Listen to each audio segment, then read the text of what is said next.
അച്ഛനും അമ്മയും അമ്മ ഭയങ്കര സപ്പോർട്ടായിരുന്നു അച്ഛൻ. അമ്മ ഫിനാൻഷ്യലി ബിസിനസ് കാര്യത്തിലും എല്ലാത്തിലും അമ്മ ഭയങ്കര സപ്പോർട്ടീവായിരുന്നു. അപ്പോൾ എനിക്ക് ശരിക്കും പറഞ്ഞാൽ ഇപ്പോൾ പലപ്പോഴും പല ആൾക്കാരൊക്കെ സ്ത്രീകളുടെ ഉന്നമനമൊക്കെ പറയുമ്പോൾ എനിക്ക് തോന്നുന്ന കാര്യം അവർ ഉന്നമനമുള്ള ആൾക്കാരല്ലേ, ഇനി എന്തിനും ഉന്നമനി അങ്ങനത്തെ ഒരു ടൈപ്പാണ്. വെരി പവർഫുൾ അല്ലേ, അവരുടെ മൈൻഡ് സെറ്റ് വെച്ചിട്ട് ഭയങ്കര ആണുങ്ങളെക്കാളും പവർഫുൾ ആണെന്ന് പറയാം. ശരിക്കും എൻ്റെ അമ്മൂമ്മയൊക്കെ ശരിക്കും പറഞ്ഞാൽ ബ്രില്യൻറ്റ്. അവരൊന്നും വലിയ ധനികരൊന്നും ആയിരുന്നില്ല, പക്ഷേ അതൊരു വലിയ കാര്യമാണല്ലോ. നമ്മുടെ ഫാമിലി ബഡ്ജറ്റ് പ്ലാനിങ് എന്ന് പറയുന്നതും ഒരു വലിയൊരു കാര്യം തന്നെയല്ലേ. അവിടെ നിന്നാണല്ലോ ഇതിന്റെ ഒരു ബേസിക് സാധനം, ഒരു എലമെന്റ് വരുന്നതെന്ന് എനിക്ക് തോന്നിയിട്ടുണ്ട്. ഇവൻ ഇപ്പോൾ പല സ്ത്രീകളും വർക്ക് ചെയ്യണവരുണ്ട്. ചില വർക്ക് ചെയ്യണവരാണെങ്കിൽ ഇവർ പൈസ മാനേജ് ചെയ്യലാണ്, അവരൊക്കെ ഇപ്പോൾ പൈസ മാനേജ് ചെയ്യാനായിട്ട് തുടങ്ങിയിട്ടുണ്ട്. അപ്പോൾ ഒത്തിരി ഞാനീ പറയണത് കൂടുതലും എൻ്റെ ഓഡിയൻസ് എന്ന് വെച്ചാൽ നമ്മുടെ ക്ലയൻസ് വെച്ചാൽ മിക്കതും ഈ മണി ടോക്സ് വീഡിയോ കാണുന്നവരാണ്. അപ്പോൾ അവരുടെ മെച്യൂരിറ്റി എന്ന് പറയുന്നത് സാധാരണ കേരള ഓഡിയൻസിനേക്കാളും കുറച്ചുകൂടി കൂടുതലായിരിക്കും. കാരണം ഈ കണ്ടന്റ് ഇഷ്ടപ്പെടണമെങ്കിൽ ഇതിന് താല്പര്യമെങ്കിലും വേണമല്ലോ. എക്സാക്ട്ലി. അപ്പോൾ ചിലപ്പോൾ എൻ്റെ ഒരു അസംഷൻ ചിലപ്പോൾ കേരള സൊസൈറ്റിനെ പറ്റി ചിലപ്പോൾ കറക്റ്റ് ആവില്ല. കാരണം എൻ്റെ ഓഡിയൻസിനാണ് ഞാനീ പറഞ്ഞത്. അപ്പോൾ അവരുടെ മെച്യൂരിറ്റി കുറച്ചും കൂടി കൂടുതലായിരിക്കും. പക്ഷേ എനിക്ക് തോന്നുന്നു പൊതുവെ ആളുകൾ ഇത് ചെയ്തു വരുന്നുണ്ട്, ഇങ്ങനത്തെ കുറച്ച് കാര്യങ്ങളൊക്കെ. നമുക്ക് എത്ര പേഴ്സൻറ്റേജ് ലാഭം കിട്ടാന്നുള്ളതല്ല, നമുക്ക് എത്ര ശമ്പളം കൂട്ടാനുള്ള സ്കിൽ സെറ്റ് നമുക്കുണ്ട്, ശമ്പളം കൂട്ടുന്നുണ്ട്, നമ്മൾ ഒരു മിതത്വത്തിൽ നമ്മളെങ്ങനെ ജീവിക്കുന്നുണ്ട്, എന്നാൽ നമ്മുടെ ഒരു സന്തോഷത്തിന് കൺട്രോൾ വരുന്നില്ല പൈസ വിചാരത്തിൽ. ഇങ്ങനെയൊക്കെ നമുക്ക് ചെയ്താൽ തന്നെ കുറച്ചും കൂടി ഇത് ചെയ്തെടുക്കാൻ പറ്റും. അപ്പോൾ നമ്മൾ ഈ കടത്തിൻ്റെ കാര്യത്തിൽ പറഞ്ഞു കഴിഞ്ഞാൽ എനിക്ക് പലപ്പോഴും വീട്ടിലത്തേക്ക് ഈ ബുദ്ധിമുട്ടൊക്കെ കണ്ടന്റ് വഴി എനിക്ക് ആൾക്കാരെ മനസ്സിലാവും കടം വരാൻ ടൈമിൽ ഇവരെ തിങ്കിങ് ഒക്കെ എന്താണെന്നുള്ളത്, കോൺഫിഡൻസ് ലെവൽ എന്താണെന്നൊക്കെ ഉള്ളത്. അപ്പോൾ പണ്ടൊക്കെ ഞാൻ നേരിട്ട് തന്നെ വർത്തമാനം പറഞ്ഞിട്ട് കുറേ ചെയ്യാൻ നോക്കാം. ഇപ്പം എനിക്ക് സമയം അധികം കിട്ടാറില്ല. അതിൻ്റെ പേരിൽ തന്നെ കുറേയൊക്കെ ഞാനിങ്ങനെ ഒരു കോഴ്സൊക്കെ ഉണ്ടാക്കിയിട്ടുണ്ട് ആൾക്കാർക്ക്. ഇങ്ങനെ അത് വളരെ സിമ്പിളായിട്ടുള്ള ഒരു എനിക്കെന്താണ് പറയാനുള്ളത് ഞാൻ ആ കോഴ്സിൽ ഒരു മണിക്കൂറിൽ ഞാൻ പറഞ്ഞിട്ടുണ്ട്. അതെവിടെയാണ്? മൊബൈൽ ആപ്പ് ഉണ്ട്, ഒരു മണി ടോക്സ് എന്നൊരു ആപ്പ് ഉണ്ട്. അതായത് നമ്മുടെ യൂട്യൂബ് ചാനലിൻ്റെ അതേ സെയിം പേരിൽ തന്നെയാണോ മണി ടോക്സ് എന്നൊരു ആപ്പ് ഉണ്ട്. അപ്പോൾ അതിൽ പോയിട്ട് ചെറിയൊരു ഇതൊന്നും ഞാൻ ഈ കോഴ്സ് ചെയ്യാൻ വേണ്ടി പറയണമെന്നല്ല കേട്ടോ, ഇതിൽ വേറെ ഒന്നുമല്ല, ഞാൻ പറയാനുള്ള കാര്യം ഇതിൽ പറഞ്ഞു വെച്ചിട്ടുണ്ട്. അപ്പോൾ ഞാൻ ആകെ പറയാനുള്ളതുള്ളൂ, കടം ഉണ്ടെന്ന് പറഞ്ഞിട്ട് ആത്മാർത്ഥമായിട്ട് അതിൽ നിന്ന് തിരിച്ചു വരാൻ താല്പര്യമുണ്ടെങ്കിൽ ആ കോഴ്സിൽ പറഞ്ഞിട്ടുള്ള കാര്യങ്ങളൊക്കെ ഒന്ന് ചെയ്തു നോക്ക്. എന്നിട്ട് അത് ചെയ്തു എന്ന് പറഞ്ഞിട്ടൊന്നും നടക്കാനില്ല. അത് നിങ്ങൾ പ്രാക്ടിക്കലി ചെയ്യാൻ തുടങ്ങിക്കഴിഞ്ഞാൽ ഒരു 3 വർഷത്തിനുള്ളിൽ ചെറിയ കടക്കണമെങ്കിൽ അതിൽ നിന്ന് തിരിച്ചു വരാൻ പറ്റും. ഇനി വലിയ കടമാണെങ്കിൽ നിങ്ങൾക്കൊരു കൺട്രോൾ കിട്ടും. ഞാൻ കമ്മിങ് ഔട്ട് ഓഫ് കടന്നുള്ളതിനെ കുറിച്ച്. അപ്പോൾ കഴിഞ്ഞ ദിവസം ശനിയാഴ്ച ഞാൻ വർക്ക്ഷോപ്പ് എടുത്തിരുന്നു. അപ്പോൾ തിരുവനന്തപുരത്ത് നിന്ന് ഒരാൾ വന്നിരുന്നു. അപ്പം നമ്മുടെ ക്ലയൻറ്റുമാണ്. അപ്പോൾ ആളെന്നോട് കുറച്ച് കടത്തിൻ്റെ കാര്യമൊക്കെ പറഞ്ഞു. എല്ലാവരും പുള്ളി എടുത്തേക്കണ കടങ്ങൾ ഓൺലൈനിൽ എടുത്ത കടങ്ങളാണ്. 20% മുകളിൽ ഇൻട്രസ്റ്റ് കൊടുക്കുന്നുണ്ട്. അപ്പോൾ ഞാൻ കുറച്ച് നോക്കിയപ്പോൾ ഞാൻ അങ്ങോട്ടും ഇങ്ങോട്ടും ഒന്നും മാനേജ് ചെയ്യാൻ പറഞ്ഞു. എനിക്ക് തോന്നുന്നു ഞാൻ പുള്ളിനോട് എനിക്ക് എൻ്റെ ഒരു ബലമായ സംശയമാണെങ്കിൽ 1.5 വർഷത്തിനുള്ളിൽ ഇവിടെ കടം കിട്ടും ആ പറഞ്ഞത് ചെയ്യണമെന്നുണ്ടെങ്കിൽ. അയാൾ ചെയ്യാനും ചാൻസ് ഉണ്ട്, കാരണം അങ്ങനെ നമ്മുടെ ക്ലയൻറ്റുമാണ്. അപ്പോൾ ഈ പറഞ്ഞത് നമുക്ക് ഇനിയും നമ്മുടെ ടീമിനായിട്ട് കോൺടാക്ട് ചെയ്തിട്ട് അത് ചെയ്തെടുക്കാൻ പറ്റും. അപ്പോൾ ആ പസിലൊന്ന് കറക്റ്റ് ആക്കി കഴിഞ്ഞ് കഴിഞ്ഞാൽ നമുക്കിത് ചെയ്തെടുക്കാമെന്നുള്ളൂ ഈ പറഞ്ഞ കാര്യങ്ങൾ. അപ്പോൾ നമ്മൾ ഏറ്റവും വലിയ പ്രശ്നം വെച്ചാൽ കടമുണ്ടെങ്കിൽ നിങ്ങൾക്ക് ആ കടത്തിനെ ഫേസ് ചെയ്യാൻ ധൈര്യമുണ്ടോ? ആ കട എത്ര വലുതാണെന്ന് ഫേസ് ചെയ്യാൻ ധൈര്യമുണ്ട്? ഇത് കുറേ സ്ഥലത്ത് കടം കൊടുക്കാനെന്ന് പറഞ്ഞിട്ട് കാര്യമൊന്നുമില്ല.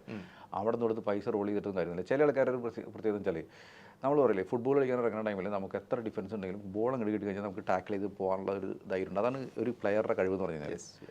നിങ്ങൾ ആ പ്ലെയർ എന്നായി അന്ന് കടം മാറില്ല. കാരണം എന്ത് കടവും എനിക്ക് അങ്ങോട്ട് ഇങ്ങോട്ട് റോൾ ചെയ്ത് ചെയ്യാനുള്ള കഴിവുണ്ടെന്നൊരു തോന്നിയോ അന്ന് നിങ്ങൾ കടത്തിൽ നിന്ന് മാറില്ല. കാരണം നിങ്ങൾ വലിയ ആളായി. പിന്നെ നിങ്ങളുടെ കടത്തിന് നിങ്ങൾ ഇഷ്ടപ്പെടും, കടം നിങ്ങളെ വിട്ടുപോയില്ല. അതിന് പകരം എനിക്ക് ആ കഴിവില്ല എന്നൊരു വിശ്വസിച്ച് നോക്കിയേ, അപ്പോൾ പേടിയാവും. അപ്പോൾ ആ പേടി ഉണ്ടെങ്കിൽ, ഇപ്പോൾ ഞങ്ങൾ കബഡിയൊക്കെ കളിക്കണമെങ്കിൽ ഞാൻ കബഡി കളി വരുന്നത്, അപ്പോൾ നമ്മൾ റൈഡ് ചെയ്യാൻ ചെല്ലുന്ന ടൈമിൽ എത്ര ആൾക്കാർ ഇങ്ങനെ പെട്ടെന്ന് കളിച്ചാൽ നമ്മൾ പേടിച്ചിങ്ങോട്ട് മാറണം. അതിന് അവിടെ തന്നെ നിൽക്കണേ നമ്മളെ പിടിച്ചിട്ടുണ്ടാവും. അപ്പോൾ ആ പേടിയാണ് വെച്ചാൽ നമ്മൾ ചിലപ്പോൾ വിചാരിക്കും പേടി പൗരുഷമില്ലാന്ന് വിചാരിക്കും. പക്ഷെ ആ പേടിയാണ് ആ റൈഡറെ ഡ്രൈവ് ചെയ്യുന്നത്, കറക്റ്റ് ചെയ്യുന്നത്. എന്നാൽ അറ്റാക്ക് ചെയ്യാനുള്ള ധൈര്യം ഉണ്ടാവാൻ. അപ്പോൾ ഇങ്ക് കൊടുക്കുന്ന ടൈമിൽ അവൻ അറ്റാക്ക് ചെയ്യണം, കട കൊടുക്കുന്ന ടൈമിൽ പേടിക്കണം. ഇതാണ് ശരിക്കും പറഞ്ഞാൽ ഇത് നോക്കണം. അപ്പോൾ ഇങ്ങനെ ചെയ്ത് കഴിഞ്ഞാൽ പല ആൾക്കാർക്കും കടം എന്ന് പറഞ്ഞാൽ അത്ര വലിയൊരു പ്രശ്നമൊന്നുമല്ല. ചിലപ്പോൾ നമ്മുടെ ഒരു ജീവിത സാഹചര്യങ്ങളോട് വന്നു പോയായിരിക്കും. പക്ഷേ now face it and look for a ways to pay that money back. And കടം എടുത്താലും നിങ്ങൾക്ക് എടുത്താണെങ്കിൽ കൂടുതൽ ഇൻട്രസ്റ്റ് ആണെങ്കിൽ ഷെയിംലെസ് ആയിട്ട് പോയിട്ട് നെഗോഷിയേറ്റ് ചെയ്യും, ഇൻട്രസ്റ്റ് കുറച്ച് കിട്ടാൻ പറ്റില്ല വകുപ്പുണ്ടാന്നുള്ളത്. Then reduce it and ask for some buffer period. എന്നിട്ട് നമ്മുടെ ഇൻകം കൂട്ടിയിട്ട് അത് ചെറിയ കടങ്ങൾ ഓരോന്ന് വീട്ടിൽ തുടങ്ങിക്കഴിഞ്ഞാൽ നമുക്ക് എല്ലാവർക്കും കടത്തിൽ നിന്ന് മുക്തരാകാൻ പറ്റുന്നതാണ് എനിക്ക് തോന്നുന്നത്. പക്ഷേ ചിലവർ ടൈം വ്യത്യാസം, ചിലർക്ക് 3 കൊല്ലം എടുക്കും, ചിലർക്ക് 5 കൊല്ലം എടുക്കും. പക്ഷേ definitely we can come out of. Money talks with Nikhil എന്ന് പറഞ്ഞ ഒരു ചാനലിൻ്റെ കാര്യം പറയുന്നുണ്ടല്ലോ, അത് ശരിക്കും ഈ പറഞ്ഞ പോലെ തന്നെ വളരെ മണിമണിയായിട്ട് തന്നെ ആൾക്കാർക്ക് കൃത്യമായിട്ട് ഒരു സാമ്പത്തിക വ്യവഹാരങ്ങൾ എക്സ്പ്ലെയിൻ ചെയ്ത് കൊടുക്കുന്ന ഒരു ചാനലാണ്. അപ്പോൾ അത് എന്തുകൊണ്ട്, എങ്ങനെയാണ് അതിൻ്റെ ഒരു കോൺസെപ്റ്റ് വന്നത്? അതായത് അത് തുടങ്ങുന്നത് കൊണ്ടുള്ള ഒരു ഉദ്ദേശം, അല്ലെങ്കിൽ എന്തിനാണ് അതിൻ്റെ ഒരു ആത്യന്തികമായ ഒരു ലക്ഷ്യം ഉണ്ടാവുമല്ലോ, എന്താണ് അതിൻ്റെ പിന്നിലുള്ള ഒരു മോട്ടീവ് എന്ന് പറയുന്നത്? അല്ല, ശരിക്കുള്ള മോട്ടീവ് എന്ന് വെച്ചാൽ ഞാൻ ഈ പെൻഡാഡ് സെക്യൂരിറ്റീസ് ഞാൻ റൺ ചെയ്തിരിക്കും. ഞാൻ ആദ്യം വർക്ക് ചെയ്തിട്ട് അങ്ങ് പെൻഡാഡ് സെക്യൂരിറ്റീസിൻ്റെ CEO ആണല്ലേ? CEO ആണ്. അതെ. അപ്പോൾ പെൻഡാഡിൽ ഞാൻ എൻ്റെ ഫ്രണ്ട്സാണ് പെൻഡാഡ് തുടങ്ങിയത്. അപ്പോൾ ഞങ്ങൾ MBA റൂംമേറ്റ്സ് ആയിരുന്നു ഞങ്ങൾ. അപ്പോൾ അവർ പോയിട്ട് ഇങ്ങനെ ബ്രോക്കിംഗ് ബിസിനസ്, സബ് ബ്രോക്കിംഗ് ഒക്കെ എടുത്തു. ഞാൻ റോയിറ്റേഴ്സിൽ വർക്ക് ചെയ്തിരുന്നത്. പിന്നെ ഞങ്ങൾക്ക് നേരിട്ട് ബ്രോക്കിംഗ് ലൈസൻസ് തുടങ്ങാമെന്നൊരു ഐഡിയ വന്നു. അങ്ങനെ അവർ പറഞ്ഞു നമുക്ക്, അപ്പോൾ അവർക്കൊന്നും കോർപ്പറേറ്റ് എക്സ്പീരിയൻസ് ഇല്ല, എനിക്ക് കോർപ്പറേറ്റ് എക്സ്പീരിയൻസ് ഉള്ളൂ. അപ്പോൾ സോ അവർക്കൊരു കോർപ്പറേറ്റ് കണ്ടിട്ടുള്ള ഒരാൾ CEO ആയിട്ട് ഇരിക്കണം. അപ്പോൾ അങ്ങനെയാണ് ഞാൻ ഇതിൽ ജോയിൻ ചെയ്തത്. റോയിറ്റേഴ്സിൽ അങ്ങ് എത്ര റോയിറ്റേഴ്സിൽ 9 വർഷം. അവിടെ നിന്ന് ഞാൻ ഇങ്ങോട്ട് വന്ന്, അപ്പോൾ അവിടെ ഉള്ളത് ശരിക്കും പറഞ്ഞാൽ ഞങ്ങൾ സ്റ്റോക്ക് മാർക്കറ്റിൽ ഇൻഫോർമേഷൻ മാത്രം സൂക്ഷിക്കുന്ന കമ്പനിയാണ്. അവിടെ ഞങ്ങൾ ഒരാളുടെ പൈസ ഇൻവെസ്റ്റ് ചെയ്തിട്ടില്ല. പൊതുവെ ചാനൽ ഇൻഡസ്ട്രി ആയിട്ടാണ് റോയിറ്റേഴ്സ് അസോസിയേറ്റ് ചെയ്ത് പൊതുവെ അറിയപ്പെടുന്നത്. അപ്പോൾ ഞങ്ങൾ അവിടെ ചെയ്യണത് ചാനലിനും അല്ലെങ്കിൽ ഇൻവെസ്റ്റ്മെന്റ് ബാങ്കേഴ്സിനുള്ള ഇൻഫോർമേഷൻ കൊടുക്കാന്നുള്ളത് നമ്മുടെ പണി. ഈവൻ ഗൂഗിളിന് വരെ എല്ലാവർക്കും ഗൂഗിളിന് അവർക്കൊക്കെ ഇവരെ ബാക്കിൽ നിൽക്കണ്ട. ഇപ്പൊ ശരിക്കും പറഞ്ഞാൽ ഇപ്പൊ നിങ്ങളിപ്പോൾ പറഞ്ഞ എല്ലാ മ്യൂച്വൽ ഫണ്ട് കമ്പനികൾക്കൊക്കെ അല്ലെങ്കിൽ ന്യൂസ് ചാനലിലൊക്കെ മറ്റേ ചാർട്ടുകളൊക്കെ ഉണ്ടാവും, അതൊക്കെ ഞാൻ കണ്ടായിരിക്കും, സ്റ്റാറ്റിസ്റ്റിക്സ്. അപ്പോൾ നിങ്ങൾ ചിലപ്പോൾ ബ്ലൂംബർഗ് നടി കാണുന്നുണ്ടാവും, പിന്നെ തോമസൺ റോയിറ്റേഴ്സിന് ഇപ്പോൾ കാണുന്നുണ്ടാവും.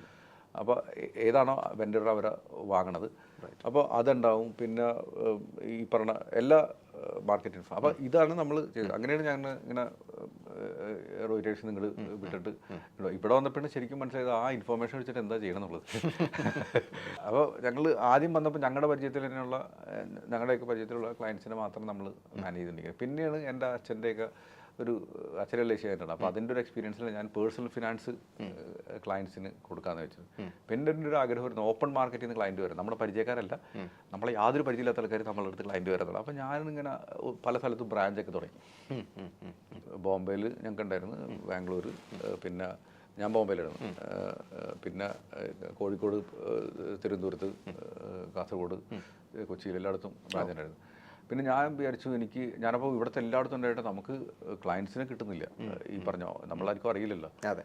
അപ്പോൾ അങ്ങനെ ഞാൻ വിചാരിച്ചു എന്തുകൊണ്ട്, ഞാൻ പല യൂട്യൂബേഴ്സൊക്കെ ചെയ്യാനുണ്ട്. അപ്പോൾ ഞാൻ വിചാരിച്ചു ഞാനും ഇതേമാതിരി ഞാനിങ്ങനെ പോയിട്ട് ഒത്തിരി സ്ഥലത്ത് ക്ലാസ് എടുക്കുമായിരുന്നു. അപ്പോൾ ക്ലാസ് എടുക്കുമ്പോൾ നമ്മൾ ഓഡിയൻസിനെ കൊണ്ടുവരണം. ചില സ്ഥലത്ത് ഓഡിയൻസ് ഉണ്ടാവില്ല.